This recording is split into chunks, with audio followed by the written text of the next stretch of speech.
Hello everyone, welcome to our trigonometry class 7 which is based on general mathematics.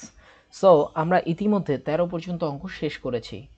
এখন দেখো 14, 15, 16 এগুলো হলো পূর্বের অঙ্কের মতোই। সো এগুলো তোমাদের HW। সো একটু দেখে আসি আসলে এই অঙ্কগুলো কই। এই যে দেখো তোমাদের 14, 15, 16 এগুলো যদি সব প্যারামিটারকে তোমরা সাইন কজে কনভার্ট করো, অর্থাৎ ওই যে আমাদের 90 থেকে 95%-এর একটা সেন্স আছে যে কোনো অনুপাতকে সাইন কজে কনভার্ট করলে অঙ্ক সলভ হয়ে যাবে, সেইভাবে তোমরা করে ফেলতে পারো। সো আজকে আমরা শুরু করতেছি 17 থেকে। 17 লেফট হ্যান্ড সাইড আছে কি যে tan theta plus sec theta whole square equal to প্রমাণ করতে হবে ওই যে 1 plus sine theta 1 minus sine theta. So let's start. So ওই যে আমাদের 90%-এর একটা কনভেনশন আছে, সেটা দিয়ে কাজ শুরু করি। সাইন থিটা মানে কি, ট্যান থিটা মানে হলো sine theta by cos theta plus sec theta মানে 1 বাই কস থিটা। সো উপরে আছে হোল স্কয়ার। সো নিচে হলো কস থিটা লসাগু। সো উপরে আসতেছে কি sine theta plus 1 whole square. আচ্ছা, রাইট হ্যান্ড সাইড কি প্রমাণ করতে হবে এটা একটু দেখে নিই আমরা। রাইট হ্যান্ড সাইডে প্রমাণ করতে হবে 1 প্লাস সাইন থিটা আর 1 মাইনাস সাইন থিটা। আমাদের রাইট হ্যান্ড সাইড আসবে হলো এটার যে 1 প্লাস সাইন থিটা আর হলো 1 মাইনাস সাইন থিটা। আচ্ছা, চলে আসো এবার এ স্কোয়ার দুইজনই পাবে। So sine theta plus 1 whole square আর নিচে হবে কি কজ স্কোয়ার থিটা। সো এরপরে এটা তো আমাদের right hand side. So 1 plus sine theta whole square divided by, দেখেন এটা আছে কি সাইন থিটা প্লাস 1, আমরা কি লিখলাম যে 1 প্লাস সাইন থিটা। সো এটা লেখা যায় সো ইজি, বিকজ ওই যে উপরে দেখছেন 1 প্লাস সাইন থিটা আছে, এই জন্য চেঞ্জ করছি। আর কস স্কয়ার থিটা মানে কি 1 minus sine square theta. So অঙ্ক শেষ স্যার। তো 1 প্লাস সাইন থিটা, দেখেন এই যে স্কোয়ার আছে, স্কোয়ার মানে কি এই জিনিসটা দুইবার আছে। সো দুইবার লেখেন 1 প্লাস সাইন থিটা। নিচে দেখেন এই যে 1 মাইনাস সাইন স্কোয়ার থিটা, 1 এর উপরে আমরা চাইলে একটা স্কোয়ার কল্পনা করতে পারি, তার মানে এ স্কোয়ার মাইনাস বি স্কোয়ারের formula. So 1 plus sine theta আর কি 1 minus sine theta. So 1 plus sine theta 1 plus sine theta কেটে গেলে যা থাকে দেখেন এইটাই আপনার রাইট হ্যান্ড সাইডে। ভেরি সিম্পল একটা ম্যাথমেটিক্স, বাট মজার ম্যাটার হলো এই অঙ্কগুলো আপনাদের বোর্ড এক্সামে আসে। Sine theta is equal to এই যে আপনাদের রাইট হ্যান্ড সাইড। সো এবার চলে আসেন নেক্সট অঙ্কে,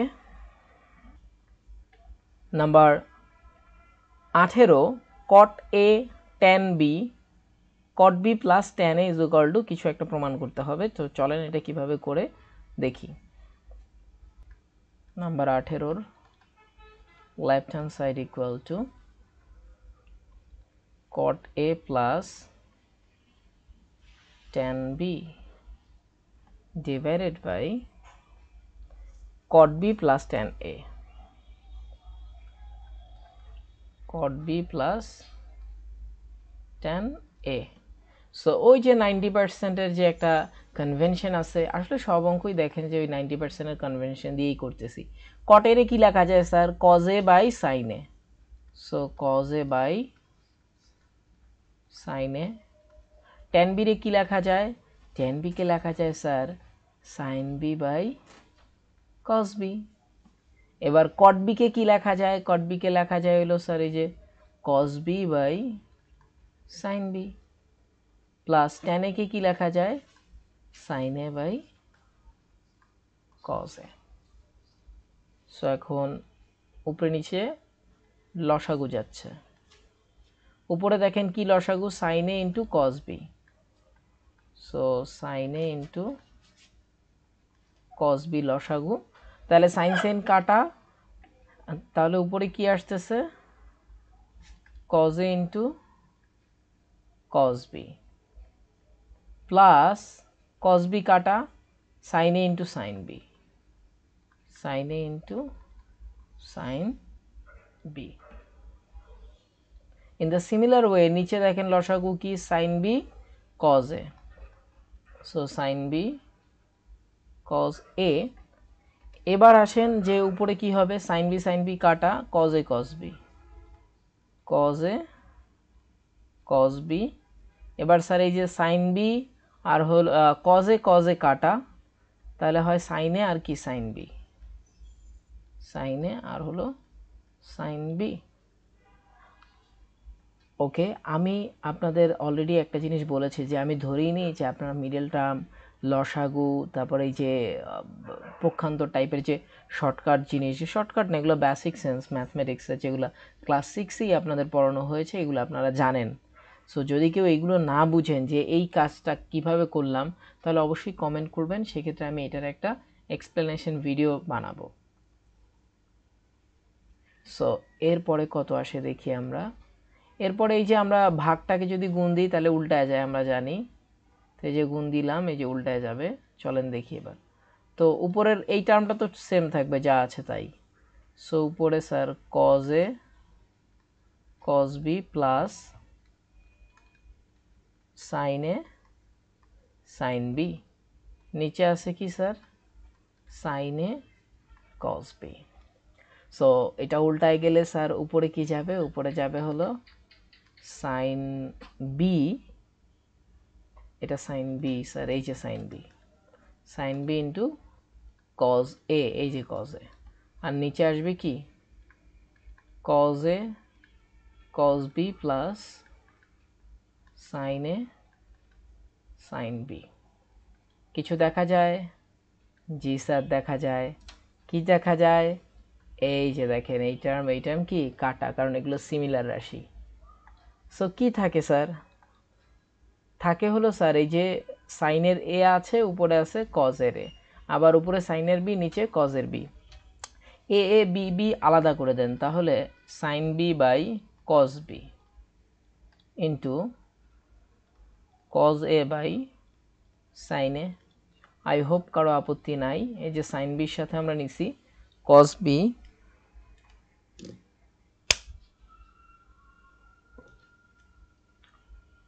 আর হলো কজ এর সাথে আমরা নিছি সাইন এ, এই যে দেখেন। সো সাইন বাই কজ এটা মানে হলো ট্যান, আর আছে B, so tan B. Cos by sine মানে কট, সাথে আছে A, so cot A, which is your right hand side. দেখেন মিলাই নেই, চলেন। এই যে sir 18 number cot A into tan B আমাদের আসছে, ওই যে cot A into tan B. আগে পরে নিয়ে এটা কোনো ঝামেলা নেই, এটা নিয়ে কেউ কমপ্লেক্সে যাবেন না। সো এরপরের অঙ্ক দেখি, চলেন। 19 নম্বর অঙ্ক। 19 নম্বর অঙ্ক আপনাদের পরীক্ষায় আসবে, ভেরি ভেরি ইম্পর্টেন্ট অঙ্ক। আই রিপিট, এটা বোর্ড এক্সামেই আসে, অনেকবার রিপিট হয়েছে, ঢাকা বোর্ড সহ অন্যান্য বোর্ড সারা দেশেই এটা আসে। So let's start about this math. So 19 number, left hand side, root উপরে আছে কত, উপরে আছে 1 মাইনাস সাইনে, নিচে 1 প্লাস সাইনে, 1 মাইনাস সাইনে আর 1 প্লাস সাইনে। আচ্ছা রাইট হ্যান্ড সাইডটা কি, রাইট হ্যান্ড সাইডটা হলো সেকে মাইনাস টেনে। এটাকে আমাদের প্রমাণ করতে হবে যে, এই যে রাইট হ্যান্ড সাইডটা আমি এখানে দেখাই, রাইট হ্যান্ড সাইড প্রমাণ করতে হবে সেকে মাইনাস টেনে। ওকে, খেয়াল করেন আপনার লেফট হ্যান্ড সাইডে একটা রুট আছে, এই যে রুট, কিন্তু রাইট হ্যান্ড সাইডে এরকম কোনো রুট নাই। তার মানে আমাদের এমন কিছু ঘটনা ঘটাইতে হবে যেন এই রুটটা চলে যায়, এটাকেই বলা হয় মূলদীকরণ। আর মূলদীকরণের নিয়মটা কি, চলেন দেখে আসি। মূলদীকরণের নিয়ম হলো এই যে উপরে যে ভ্যালুটা আছে, এই ভ্যালুটা দিয়ে উপরে নিচে গুণ করবেন। So 1 minus sine A into 1 minus sine এ, নিচে কত আসবে sir, 1 plus sine A into 1 minus sine A. Side নোটটা দেখেন, এই সাইড নোটটা অনেকেই ভুল করে যে লব ও হরকে এই রুটটা দিতে ভুলে যায়, 1 মাইনাস সাইন এ দ্বারা গুণ করে, দ্বারা গুণ করে। দেখেন আপনি গুণটা তো দিছেন রুটের মধ্যে, তাহলে অবশ্যই এই যে রুট দিয়েই আপনি গুণটা দিছেন। সো এরপরে কি আসে, চলেন দেখে আসি।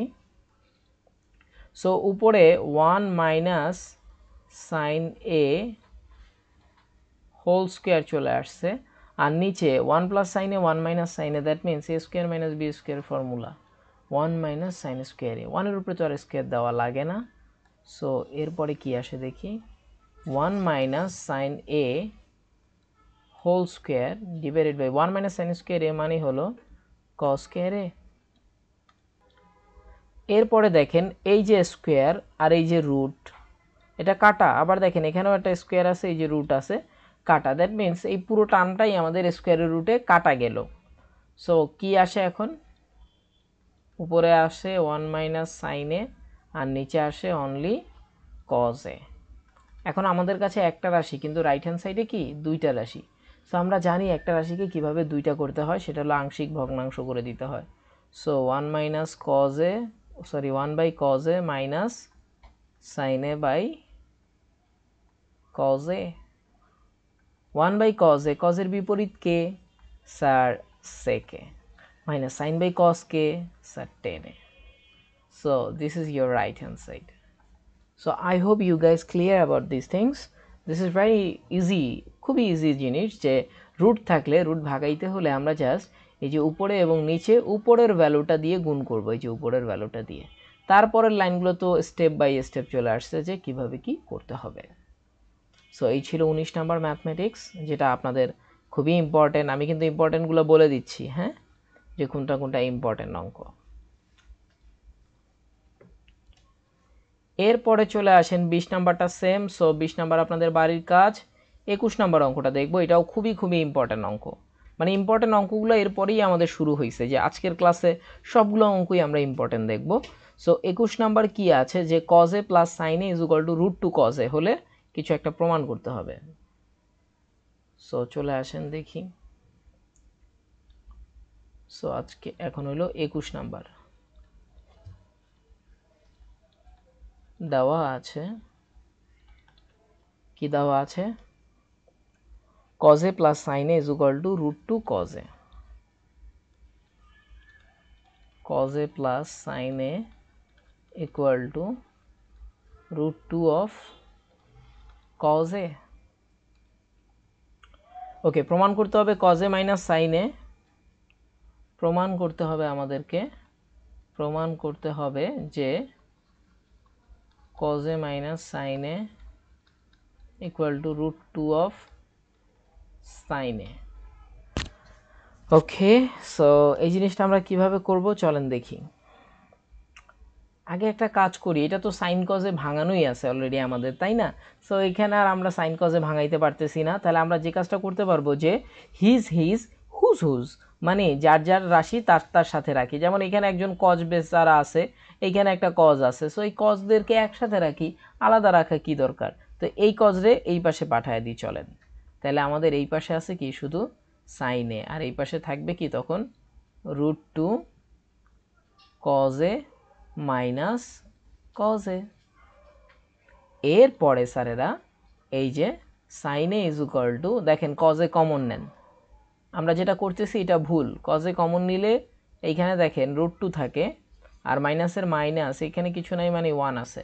আমরা আগেই বলছি আমরা যেটা করছি এটা কি ভুল, এটা লেখা যাবে না, বিকজ এই যে দেখেন কজের পরে আপনি যা লিখবেন পুরোটাই অ্যাঙ্গেল হয়ে যায়, পুরোটা কি হয়ে যায় অ্যাঙ্গেল, বাট আমাদের এই পুরোটা তো অ্যাঙ্গেল না, এইটা একটা ধ্রুব রাশি। সো এই জন্য এই ফর্মেটে লেখা যাবে না। যেটা করতে হয়, এই ত্রিকোণমিতিক অনুপাতের বেলায় আমরা কমনটাকে আসলে সামনে লিখি। সো কিভাবে স্যার, আগে কজ এটাকে এইখানে কমন নেবেন, এই যে এইভাবে। তো কমন নিলে এইখানে কি থাকে স্যার, এখান থাকে রুট টু, আর এখান থাকে কত -1। আই হোপ আপনারা ক্লিয়ার। আমি না হলে আর একটা ডেমো দিই। আপনারা যদি এরকম লেখেন যে সাইন এ যদি একে 2 দিয়ে গুণ করতে হয়, তাহলে কখনো এই পাশে গুণ না দিয়ে সবসময় আপনারা গুণ দিবেন হলো এই পাশে, কারণ এই পাশে কিছু লেখার মানেই হলো সেটা অ্যাঙ্গেল হয়ে যাবে, কিন্তু আপনি তো 2 দিয়ে গুণ করছেন, ডাবল করছেন। আই হোপ আপনারা এই জিনিসটা ক্লিয়ার হয়ে গেছেন, এরপর থেকে কখনোই এই ভুলটা যেন আপনাদের না হয়। সো এরপরে দেখেন, তো এই পর্যন্ত আমরা বুঝলাম যে যার যারটা তার সাথে রেখে দিলাম হিজ হিজ হুজ হুজ। এখন ঘটনা কি, ঘটনা দেখেন এখানে যে আমাদের রুটটা আছে সাইনের সাথে প্রমাণে, কিন্তু আমাদের এখানে তো কজের সাথে, তার মানে কজের সাথে এই রুট ভাগাইতে হবে, আর ভাগাইতে হলে অলরেডি আমরা একটা জিনিস দেখছি, সেই জিনিসটাই এখন এখানে আমরা করব। সো চলেন আমরা উভয় পক্ষকে এইটার প্লাস ভ্যালু দিয়ে গুণ দিব। তো √2 + 1 into sign A equal to, এখানে কী হবে √2 + 1 আর আছে √2 - 1 ইন্টু কস এ। তাহলে স্যার এই যে দেখেন অটোমেটিকলি অঙ্ক শেষ। তো √2 + 1 সাইন এ ইকুয়াল টু, এখানে a square a + b a - b, that means a square - b square formula, তাহলে এই যে a স্কোয়ার মাইনাস এই যে b স্কোয়ার ফর্মুলা গেল, আর এইখানে এই যে কস এ, এটা গুণ করে দিতে পারেন আপনি। তাহলে √2 ইন্টু সাইন এ প্লাস 1 দিয়ে গুণ দিলে শুধু সাইন এ ইকুয়াল টু, দেখেন √2 স্কোয়ার করলে স্কোয়ার রুটে কাটা শুধু 2, 2 - 1, 2 - 1 কত হয় 1, তার মানে জিনিসটা আমরা না লিখলেও চলতো। বা তো এই পাশে আছে √2 sine A plus sine A equal to, এখানে আসতেছে কত জাস্ট কজ এ, বা এই দেখেন এই সাইনটাকে এই পাশে পাঠিয়ে দেন তাহলেই অঙ্ক শেষ, কারণ কজ মাইনাস সাইন। তাহলে এখানে থাকতেছে এই যে এই টার্মটা শুধু থাকতেছে √2 sine A equal to cos A, sine এই পাশে হিসাবে মাইনাস হয়ে যাবে, এই যে প্রমাণ শেষ। শুধু একটু চেঞ্জ করে দেন পুরোটাকে, তাহলে cause A minus sine A equal two √2 of sign A. This is very very important mathematics, এটা আপনাদের বোর্ডে আসার জন্য খুবই খুবই ইম্পর্ট্যান্ট একটা ম্যাথ। সো এরপরে কি আছে চলেন দেখি, 22 নাম্বার ম্যাথমেটিক্স, এইটাও খুবই ইম্পর্ট্যান্ট ম্যাথমেটিক্স। তো চলেন দেখি এটা কিভাবে করতে হয়। দেখেন এই অঙ্কটা আসলে আমরা অলরেডি না করে ফেলছি, যে একটা ত্রিকোণমিতিক অনুপাত আছে আর মান নির্ণয় করতে বলছে। আমরা কিন্তু একটা কমন সেন্স জানি, সেই কমন সেন্সটা কি, যদি আমাদের কাছে একটা ত্রিকোণমিতিক অনুপাত কিংবা যদি দুইটা বাহুর দৈর্ঘ্য দেওয়া থাকে, তাহলে আমরা আসলে যে কোনো ত্রিকোণমিতিক অনুপাত নির্ণয় করতে পারি। সো একটা আছে, আমরা এখন বাদ বাকি সবগুলো নির্ণয় করে ফেলবো। সবগুলো আসলে লাগবে না, আমাদের লাগবে হলো কোসেক আর সেক লাগবে। সো এটা আমরা দুইভাবে করব এই অঙ্কটা, অলরেডি এই সবগুলো অঙ্ক আমরা সবই এরকম 2 নিয়ম 3 নিয়মে করে আসছি। সো চলেন tan এর মান 1/√3 আগে লিখে নিই। সো এটা হলো 22 নাম্বার ম্যাথমেটিক্স, দেওয়া আছে tan a is equal to 1/√3. Okay, so 1/√3 tan a is equal to 1/√3, এই যে কোসেক আর হইলো সেক লাগবে। সো চলেন আগে ইকুয়েশন থেকে করি। তা ইকুয়েশন থেকে tan থেকে আমরা কট পাবো, সেক বা কোসেক পাবো না। তো ওগুলো পাইতে গেলে কি করতে হবে, স্কোয়ার করেন। tan square a is equal to, তো এটা স্কোয়ার করলে 1/3, কারণ স্কোয়ারের রুটে কাটা গেল। এবার tan স্কোয়ারের ফর্মুলা কি, tan স্কোয়ার মানে হলো sec স্কোয়ার a - 1, তো এটার মান আসতেছে 1/3। সো শুধু sec স্কোয়ার এর মান কত আসে স্যার, 1 এই পাশে আসলে প্লাস হয়ে যাবে 1/3 + 1, বা sec স্কোয়ার এর মান কত আসে দেখি, sec square a is equal to 3 লসাগু 1 + 3, বা sec square a is equal to 4/3, বর্গমূল করে দেন। তাইলে আচ্ছা বর্গমূল কি আমাদের করা দরকার আছে, দরকার নাই, কারণ দেখেন মান নির্ণয় আপনাকে স্কোয়ারটাই বসাইতে হবে। সো এখানে একটু চালাকি করলাম আমরা, যে এটাকে আর বর্গমূল করব না, sec স্কোয়ার a যেহেতু আমাদের লাগবে। সো sec স্কোয়ার এই রেখে দিই, okay fine, sec square a। আমার তো এখানে কাজ শেষ হয় নাই, আমার একটা টার্ম বের হইছে, এখনও কোনটা, হোয়াট, আমাকে এই যে cosec স্কোয়ার এর মান বের করতে হবে, এই মানটা আমাদের লাগবে। এখন দেখেন সেককে আবার আমরা চাইলে কস লিখতে পারি উল্টায় দিয়া, তাই তো, তাহলে সেকের পরিবর্তে আমরা লিখতে পারি 1/cos square a is equal to 4/3। এখন পুরো টার্মটাকে উল্টায় দেন, মানে এইটাকে উল্টায় দেন, সো এই পাশও উল্টায় যাবে। তো উপরে গেল cos স্কয়ার a, নিচে আসলো 1, যেটা লেখা লাগে না, এই যে নিচে 1, এটা লেখা লাগে না। সো উপরে যাবে এখানে 3, নিচে আসবে কত 4। আমার তো কস স্কয়ারে লাগবে না, আমার লাগবে কি কোসেক। আমরা কস থেকে সাইন বের করব আর সাইনকে উল্টায় দিলে কোসেক পেয়ে যাব। ভেরি ভেরি সিম্পল জিনিস। তো কস স্কয়ারে মানে 1 মাইনাস কি সাইন স্কয়ারে ইকুয়াল টু 3/4। সাইনটা ওই পাশে পাঠান, 3/4 কে এই পাশে আনেন। সো এত is equal to sine positive হয়ে যাবে ওই পাশে গিয়ে সাইন স্কয়ারে। সো আবার লসাগু 4 মাইনাস 3 সাইন স্কয়ার এ। বা আমরা একটু চেঞ্জ করে নিয়ে আসি আমাদের সাইনকে এ পাশে। সাইন স্কয়ার এর মান কত 1/4। সো বর্গমূল করলে সাইনের মান কত আসবে? আচ্ছা বর্গমূল দরকার নাই তো, ওই যে দেখছিলাম আমরা যে স্কয়ার আছে। সো সাইনকে জাস্ট উল্টায় দিই, সাইনকে উল্টায় দিলে কি হবে কোসেক স্কয়ার, তাই তো? তাহলে 1/কোসেক square A is equal to 1/4। এখন ব্যস্তকরণ করে দেন, মানে উল্টায় দেন। So cosec square A is equal to আসবে 4। এই যে দেখেন আপনি দুইটা ভ্যালুই পেয়ে গেছেন, এই হলো গিয়ে আপনার সেকের ভ্যালু, এই হলো আপনার কোসেকের ভ্যালু। এখন তো ক্লাস 5 এর মতো করবেন। সো আমরা এখন প্রদত্ত রাশিতে চলে যাই। সুতরাং প্রদত্ত রাশি, প্রদত্ত রাশি কত দেওয়া আছে দেখেন, কোসেক স্কয়ার এ মাইনাস সেক স্কয়ার এ, আর নিচে আছে কোসেক স্কয়ার এ প্লাস সেক স্কয়ার এ। সো মান বসায় দেন। কোসেক স্কয়ার এর মান হলো 4 মাইনাস সেক স্কয়ার এর মান হলো এই যে দেখেন 4/3। সিমিলারলি নিচে হবে 4 প্লাস 4/3। সো উপরের লসাগু করে কত আসে 3 লসাগু 3 4 12 মাইনাস 4। আর নিচে কত আসে, নিচেও 3 লসাগু 3 4 12 প্লাস 4। সো এখানে উপরে কত আসলো 12 থেকে 4 গেলে 8/3, আর নিচে 12 আর 4 কত 16, 16/3। সো এবার দেখেন গুণ দিয়ে দিলে এটা উল্টায় যাবে 8/3 ইন্টু 3/16। সো উল্টায় গেলে এই যে 3 3 কাটা হলো 8/16, that means 1/2, which is your answer. So this is all about today's class. We'll meet another class on the next day. Allah Hafiz.